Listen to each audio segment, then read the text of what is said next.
우리가 누가복음 2장이라는 말씀을 봅니다. 우리가 성경을 볼 때에 늘 조심해야 고 주의될 것이 있습니다. 성경은 역사가 아니라는 겁니다. 성경은 신앙의 목적을 갖고 우리에게 주시는 하나님의 말씀입니다. 그러기에 우리가 성경에는 역사적인 사실도 있지만 현상도 있죠. 우리가 잘 아는 에스겔 47장에 성전에 흘러가는 물이 일천척을 갔더니 발목에 잠기고 일천척을 갔더니 무릎 위에 올라오고 일천척을 갔더니 허리에 오고 일천척을 갔더니 사람이 건널 수 없는 강이 되었다는 말씀인데, 그 말씀은 에스겔이 본 환상입니다. 환상이라고 하는 것은 사실이 아니라는 거죠. 하나님이 그렇게 성전을 통해서 큰 일을 하실 거라고 하는 것을 보게 하신 겁니다. 성경에는 역사적 사실도 있지만 역사적 사실이 아닌 것도 있습니다. 우리가 성경 읽을 때에 늘 조심해야 될 부분이 이 부분입니다. 그래서 우리가 성경을 보면서 이것이 역사책이라고 여름에 읽게 되면 굉장히 오해가 많아집니다. 그래서 우리가 구약 성경이 4000년, 신약 성경이 2000년이라고 말하잖아요. 근데 구약 성경이 4000년이라고 말하지만 이 4000년에서 지금부터 6000년 전에 지구가 창조되었냐 라고 하면 그게 아니지요. 우리가 알고 있듯이 터키에 가면 한 지역인데 거기에는 기원전 8000년 전에 이미 제사를 드렸던 흔적이 있고, 또 우리가 어린아이들이 공룡이 가는 이야기 하는데 공룡은 몇만 년 전, 몇십만 년 전에 살지 않았습니까? 우리가 성경을 읽을 때 중요한 것은 성경을 통해 하나님이 주시고자 하는 말씀을 붙잡아야지, 성경을 갖고 역사로 그대로 읽게 되면 곤란해진다는 겁니다. 그래서 어떤 이들은 이런 말씀을 전하면 이 목사님, 그 목사님 성경을 안 믿는 겁니까? 라고 질문을 한단 말이에요. 되게 어리석은 질문이에요. 성경을 믿긴 믿지만 어떻게 믿냐가 중요하잖아요. 그렇죠? 가령 여호와는 나의 목자시니 내게 부족함이 없다. 하나님이 나의 목자란 말입니다. 이것은 이스라엘 사람들이 양을 쳤기 때문에 나오는 고백이죠. 그렇죠? 다윗이 양을 쳤기 때문에 여호와는 나의 목자라고 그랬잖아요. 근데 어업을 하는 사람에게는 하나님이 나의 목자라는 말이 이해가 안 되죠. 그렇죠? 이게 무엇을 말하냐면 이것은 다윗 개인의 신앙의 고백이고, 하나님이 그렇게 인도하시는데 다윗을 인도하신 하나님은 나를 그렇게 인도하실 거라고 하는 믿음을 갖고 성경을 보는 겁니다. 우리가 믿는다고 할 때에도 사람마다 이 믿는다고 하는 것이 달라진 거죠. 가령 이런 거죠. 우리가 예전에, 지금은 그런 얘기 없지만 예전에 옛날 이야기하면 이런 얘기 했잖아. 옛날 옛적에 호랑이가 담배 피던 시절에. 우리는 호랑이가 담배를 폈냐? 아니죠. 담배가 처음 나온 것은 신대륙에서 나온 거예요. 그러니까 담배가 처음으로 생긴 것은 약 한 14세기, 15세기, 16세기 이쯤입니다. 한참 후입니다. 그런데 우리는 그 이야기를 들으면서 호랑이가 정말로 담배 필까? 이렇게 생각하지 않고 아주 오래된 이야기를 그런 식으로 표현하는 거죠. 마찬가지로 성경에도 그런 시각 표현이 상당히 많습니다. 오늘 말씀을 그렇게 봐야 돼요. 오늘 말씀을 보면서 왜 제가 이런 말씀을 드리냐면, 오늘 말씀을 보면 예수님이 태어날 때에 아구스도가 보족조사를 내렸고, 그리고 각각 고향으로 돌아가서 인구조사를 했다는 오늘 본문의 말씀이 있는데, 문제는 무엇이냐면 이것이 성경에 나와 있지만 그 어떠한 역사적인 자료에도 나와 있지 않다는 거예요. 그러니까 우리가 말씀을 읽으면서 역사 적인 자료가 없기 때문에 이 말씀을 믿지 못한다가 아니라 이 말씀을 통해서 주님께서 우리에게 주시고자 하는 그 말씀의 뜻을 붙잡고 나가는 것이 중요합니다. 그래서 여러분들이 오늘 말씀을 제가 하나하나 설명을 드리겠지만 먼저 이런 큰 줄기를 붙잡으면서 말씀을 보아야 됩니다. 먼저 1절 봅니다. 그때의 가이사 아구스도. 이 가이사라고 하는 말은 원래 그 이탈리아 말로 하면 가이사르입니다. 가이사르를 영어식 발음으로 시저가 됩니다. 이것을 독일식 발음으로 카이저가 되겠죠. 카이저, 황제라는 말이죠. 시저가 황제는 되지 않았지만 황제의 버금가는 위치에 올라갔습니다.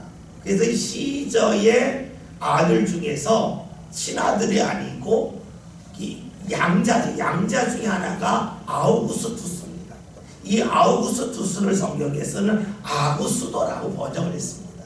그 다음에 시저가 카이사르인데 이것을 한글로 성경할 때는 가이사라고 번역을 했습니다. 그러니까 가이사 아구스도라고 하는 말은 황제 아우구스투스 시대에 있었던 일이라 라는 말씀으로 보면 좋습니다. 우리가 아우구스투스는 로마 시대의 전성기라고 말할 수가 있어요.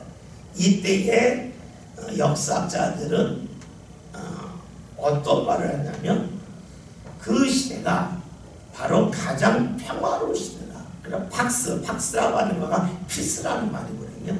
팍스 로마에 의한 평화다. 그래서 유머 팍스 아메리카나, 미국에 의하여 세계의 평화가 유지된다는 것처럼 팍스 로마나라고 했던 시대입니다. 다시 말하면 로마의 힘에 의해서 세상이 평화로워졌다 하는 거죠. 그런데 오늘 왜 이런 말씀이 나오냐면 이때 예수님이 태어났다고 하는 것은 누가복음의 어떠한 가장 핵심적인 거가 평화라는 거예요. 그 평화는 로마에 의한 평화가 아니라 그리스도에 의한 평화. 팍스 크리스티라고 말합니다. 이건 다 라틴어예요.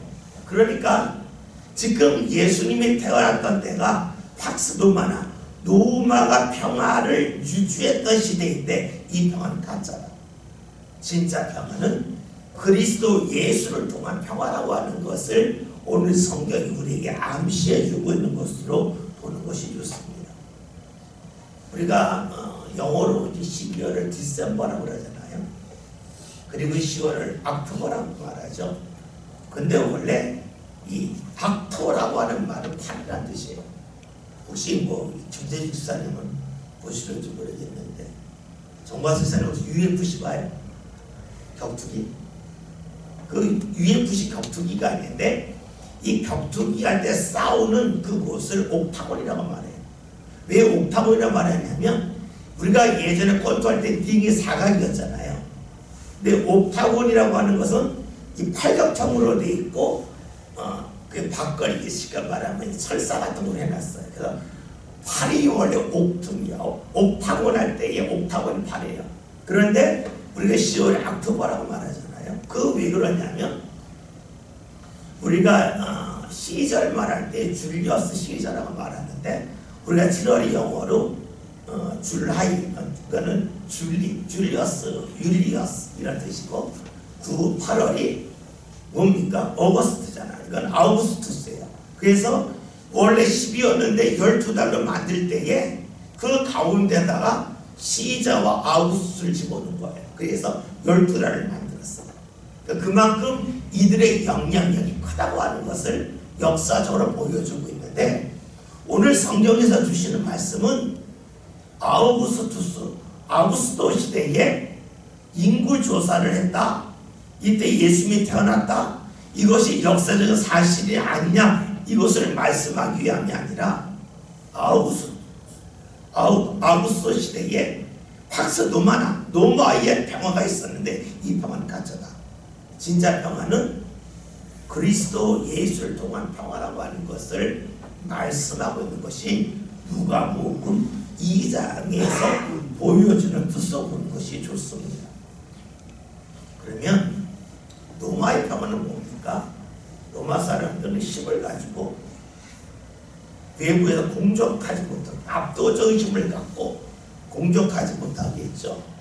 우리나라가 자꾸 하는 거가 우리나라가 압도적인 군사력을 가짐을 통해서 북한의 공격을 사전에 차단하겠다.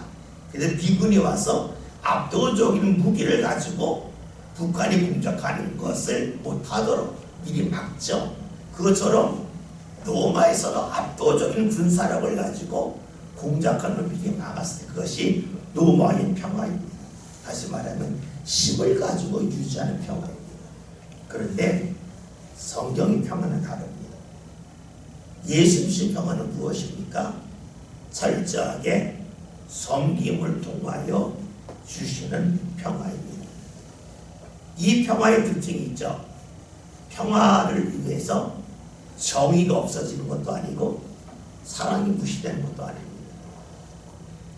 기독교는 철저하게 정의와 사랑을 함께 말합니다. 왜냐? 하나님께서 사람의 몸을 입고 오신 예수님이 죄값을 지불하셨다.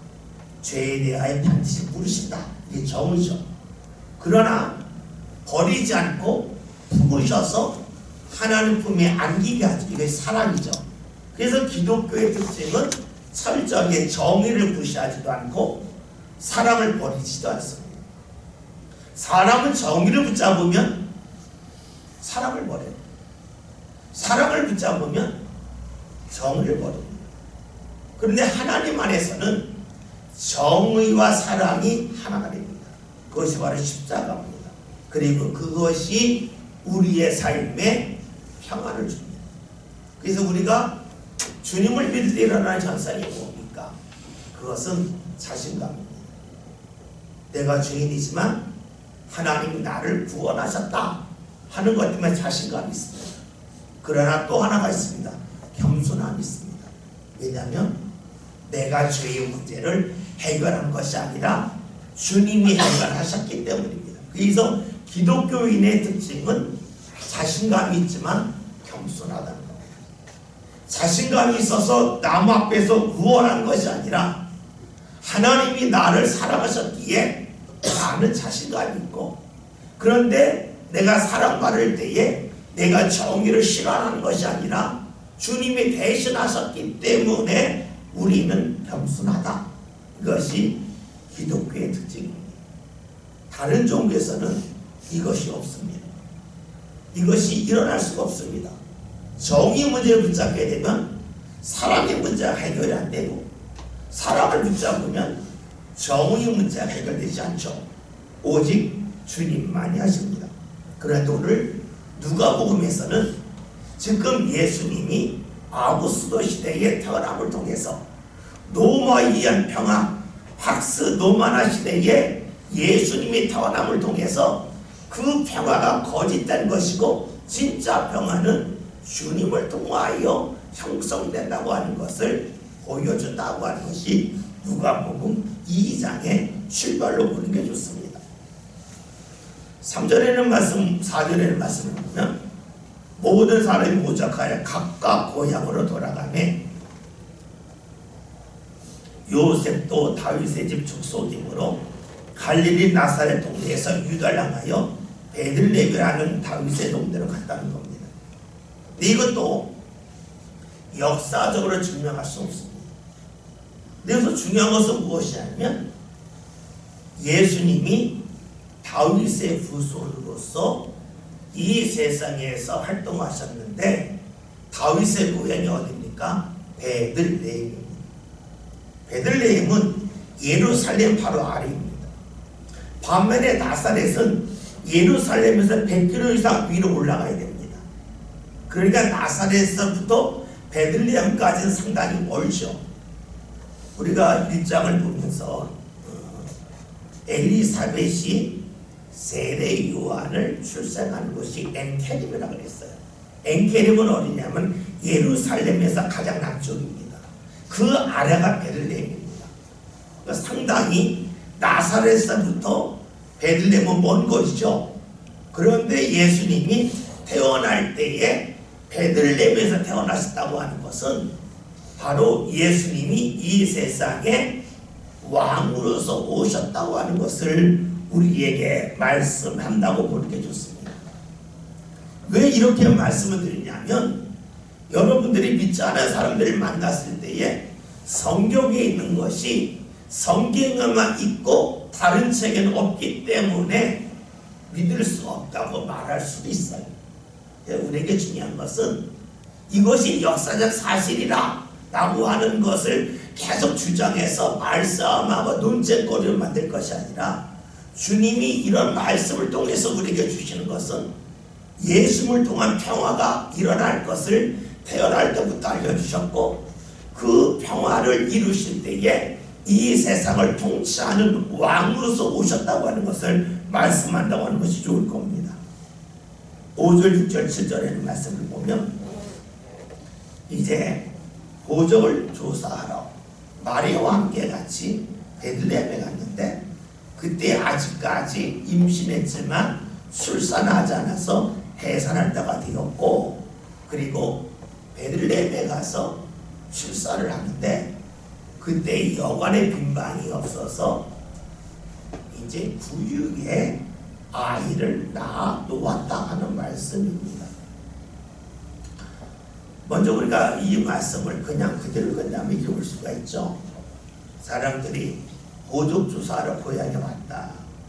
갑자기 사람들이 몰려드니까 빈방이 없었고 빈방이 없다 보니까 마리아에게 사람들이 방을 내주지 않았다 하는 것을 볼 수 있습니다.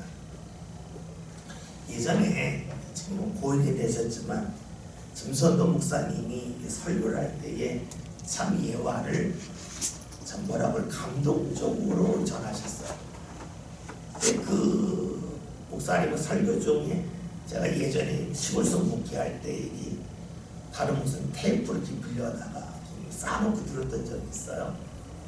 그때 그 김선도 목사님이 설교하시면 이런 설교를 하신 거예요. 성탄절 때인데 성탄절에 어린이들이 연극을 했다는 거예요. 연극을 하면서 누가복음 2장을 갖고 이제 연극을 하는데 누가 마리아 역도 하고 나귀 역도 하고 요셉 역도 하고 또 어떤 인물들이 여관 주인의 역을 했다는 거예요. 근데 원래 대사는 이 마리아하고 요셉이 왔을 때 빈방 없습니다. 가세요. 라고 하는 그런 대사였는데 이 여관 주인을 맡은 어린이가 연극을 할 때에 오세요. 제 방 내드릴게 하면서 그 마리아를 자기 방으로 모시고 장 밖으로 나가서 연극이 이상하게 되었다. 그런데 그것을 보는 모든 교인들은 너무 큰 감동을 받았다. 왜냐? 이 예수님이 정말로 온다면 자기 방을 내어줄 수 있는 그런 순수한 믿음을 어린이가 갖고 있었는데 그 자신들은 그런 믿음을 갖지 않았기 때문에 너무 크게 은혜 받았다는 그런 예화가 기억이 납니다. 그런데 일단 우리가 그것은 예화고요. 오늘 말씀을 통해 볼 것은 사람들의 모습입니다. 사람들은 질문할 때에 임신한 여자가 왔습니다. 이 여자가 하룻밤을 보낼 방이 필요합니다. 당신이 그 방에 있습니다. 당신은 임신한 여자가 온 걸 알면 그 방을 내주겠습니까? 안 내주겠습니까? 라고 묻는다는 사람이 다 내준다고 말합니다. 내가 하루 정도 고생을 하고 임신한 여자를 방을 내주시오 라고 말합니다. 그런데 질문할 때와 실제는 다르죠. 실제로 그런 일이 일어났을 때는 대부분이 방을 내주지 않는다. 오늘 말씀을 그렇게 보는 게 좋습니다. 사람들을 평소에 만났을 때에 당신 힘든 사람인데 도와주겠냐고 도와줘야죠. 그러나 막상 힘든 사람을 만나면 도와주지 않는다는 겁니다. 제가 청년들하고 성경 공부하면서 늘 했던 이야기가 있습니다. 100원짜리 꼭 갖고 다녀라. 100원짜리 갖고 다녀라. 왜냐? 전철에 지금 거의 안 다닌다고 그러지만 전철 타면 찬송가 부르고 동냥하는 사람들이 있다. 때에 100원짜리 꼭 뺏어줘라. 100원짜리 꼭 뺏어줘라. 100원짜리 없으면 어떡하냐? 그러면 1000원짜리 줘라. 그럼 어떻게 그 다음부터는 100원짜리 준비한다. 여러분, 무엇을 말하냐면 내가 무언가 하고자 하면 준비를 해야 돼요. 이 준비라고 하는 것이 그냥 마음의 준비만 하는 사람이 있고 몸으로 준비하는 사람이 있다는 거예요. 많은 사람들은 입으로는 준비하지만 몸으로 준비하지 않습니다. 예수님이 오실 때에 그리했다는 겁니다. 왜 그럴까요? 우리가 살아가면서 나를 희생하고 나를 버리는 훈련을 잘 하지 않았기 때문입니다. 우리의 신앙이 나를 버리고 희생하는 훈련을 하지 아니한다면 오늘 말씀처럼 예수님이 나에게 다가오셨을 때에 나의 삶의 빈방을 내어줄 수가 있겠냐?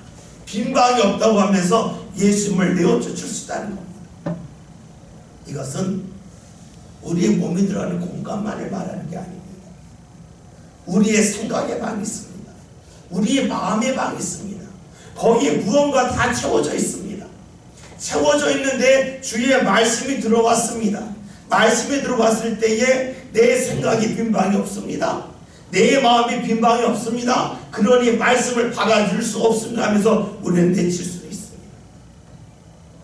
내가 살아가면서 나를 비우는 훈련이 그 무엇보다 필요합니다.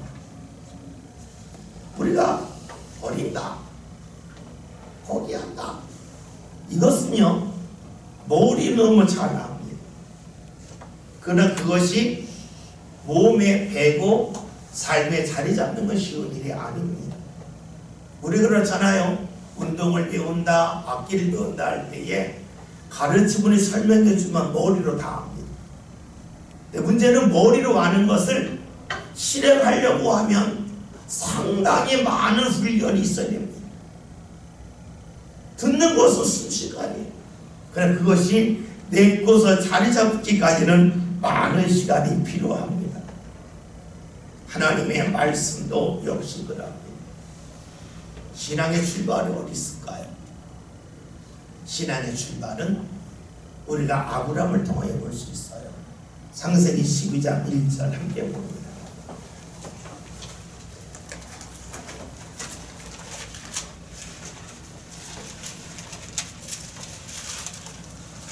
창세기 12장 1절.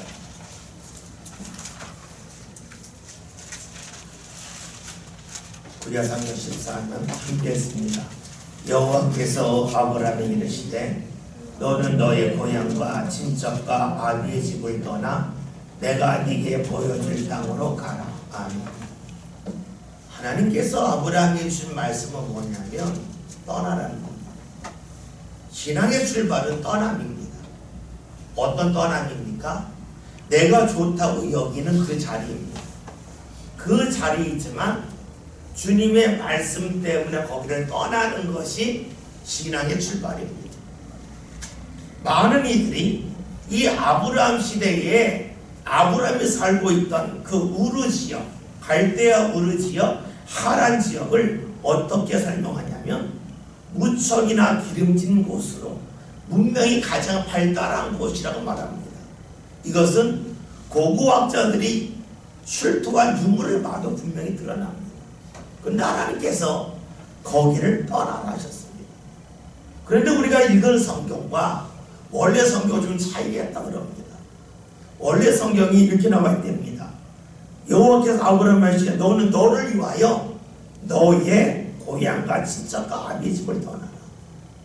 떠나라간 이유가 하나님을 위해서가 아니라 너를 위해서라는 겁니다. 다시 말하면 하나님이 우리에게 말씀을 주는 이유는 하나님을 위해서가 아니라 나를 위해서라는 겁니다. 왜냐? 내가 하나님의 말씀을 따를 때에 내가 잘 되기 때문이라는 거예요. 그래서 우리가 하나님이 아브라함에게 떠나라고 할 때에는 너는 나의 일을 하기 위해 떠나라가 아니라 너를 위해서 떠나는 게 좋다. 너를 위해서 내 말을 듣고 움직이는 것이 좋다라는 뜻이랍니다. 그러니까 하나님이 아브라함에게 주신 말씀은 너는 나의 도구가 되라가 아니라 네가 잘 되는 것이 나의 바람인데 나의 바람대로 네가 잘 되기 위해서 네가 이걸 떠나야 된다. 이걸 떠나서 내 은혜 받는 것이 너에게 유익하다 하는 것이 창세기 12장 1절의 뜻이라 합니다. 신앙의 출발은 떠남에 있습니다. 내가 붙잡고 있는 것을 내려놓음에 있습니다. 근데 우리는 이런 생각이 있어요. 내가 내려놓았을 때에 하나님이 주시는 것이 내가 내려놓은 것보다 더 좋은 줄 어떻게 합니까? 그러니까 제가 하나님의 것을 받아보고 내가 가지고 있는 것과 비교한 후에 내 것이 더 좋지 않으면 그때에 버리겠습니다. 이것이 많은 이들의 생각입니다.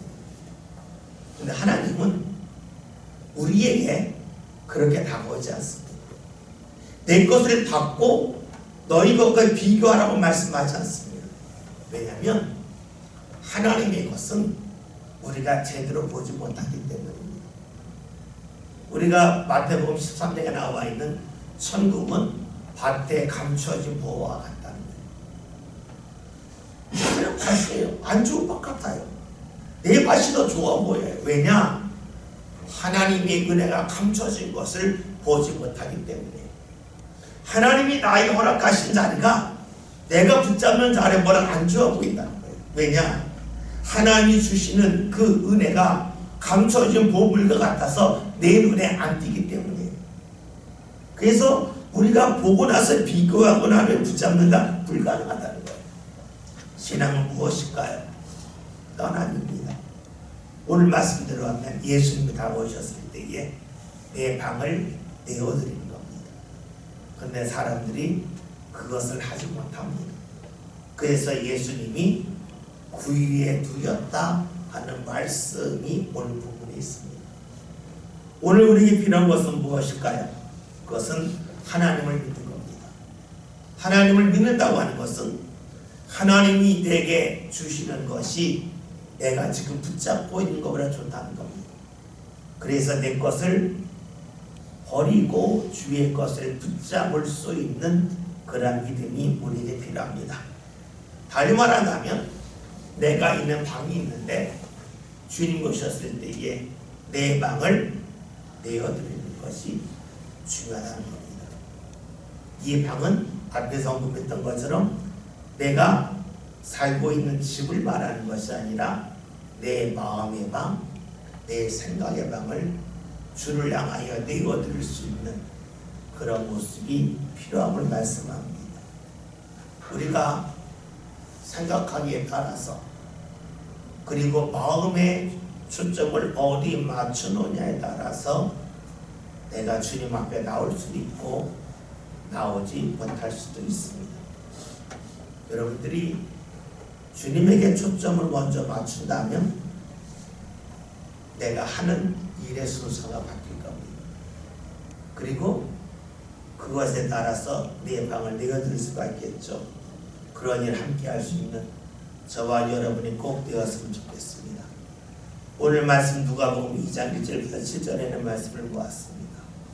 말씀의 내용은 예수님이 어느 시대에 어떤 일을 통해 태어났다 하는 말씀이지만 이것을 역사적으로 이제 맞다 틀리다 하는 것으로 보는 것은 바람직하지 않고 그 시대에 즉 로마가 평화를 주도하는 시대 이 평화는 가짜다. 예수님 오시는 것이 진짜 평화다. 그리고 그런 평화를 주시기 위해 오신 예수님을 우리가 맞이해야 되는데 맞이하기 위해서는 내 생각과 마음의 방을 내어드려야 된다 하는 것으로 말씀을 정리하면 좋겠습니다. 혹여나 말씀을 보면서 그 시대를 왜 그랬을까 하는 것을 보지 마시고 철저하게 내가 주님이 다가오신다면 내 방을 내어드릴 수 있을까? 또 다른 말로 하면 내 계획을 수정할 수 있을까? 내가 가는 길을 바꿀 수 있을까? 나의 삶의 가치관을 바꿀 수 있을까? 여러분 여기에 말씀의 초점을 맞추면서 그렇게 살아갈 수 있고자 결심하는 저와 여러분이 다 되시길 바랍니다. 기도합니다. 하나님 감사합니다. 오늘 저희들이